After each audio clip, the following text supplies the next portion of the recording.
Hi folks, welcome to the channel. Our boxing commentators watching a different fight than what I'm watching. Ever watched a boxing match and thought, are these commentators watching the same fight as me? Because sometimes it feels like they're calling a completely different event. The hype of a fighter like he's the second coming of Muhammad Ali, but we're sitting there thinking, wait, am I missing something? These guys have been in the game for decades. They've seen legends, they've seen frauds, and yet they still get carried away pushing fighters who clearly don't have it. Last night was a perfect example. Nick Bolt versus TJ Doheny. Now, I respect Nick Bolt. He's a solid fighter, aggressive, defensively aware, and fights with heart. But the way the commentators were talking, you think he had just knocked out prime Manny Pacquiao. Let's be honest about what happened. TJ Doheny is 39 years old. He has spent most of his career fighting in Australia. And when he finally stepped up against Naoya Inoue, his body language said it all. He knew he had no chance from the moment he entered the ring. He looked nervous, hesitant, and just focused on survival. And now, suddenly, we're hearing that Nick Bolt could give Inoue trouble. Based on what? Nick Bolt went 10 rounds with a 30-year-old Doheny, who ended up retiring on his stool. That's not exactly screaming Inoue's worst nightmare, is it?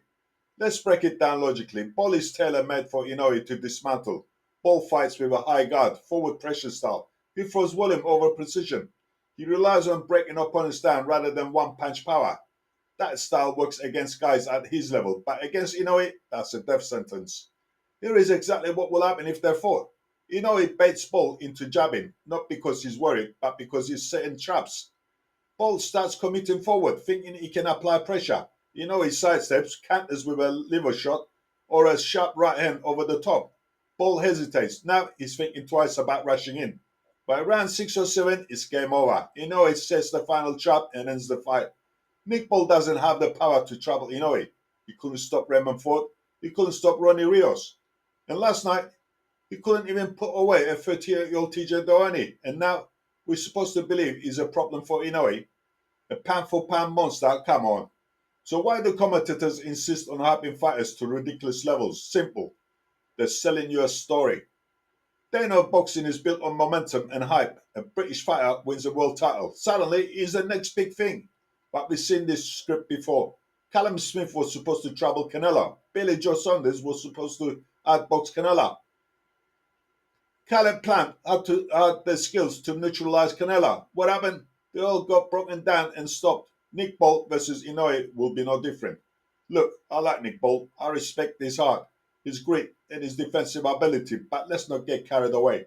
He's not in Inoue's league. In fact, there are plenty of Americans, Mexicans, and Cubans who are better than Bolt.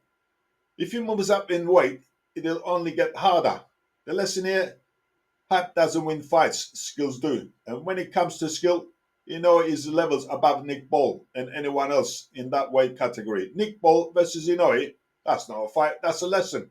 I'm sure a lot of boxing fans will not agree, but that's the way I see it.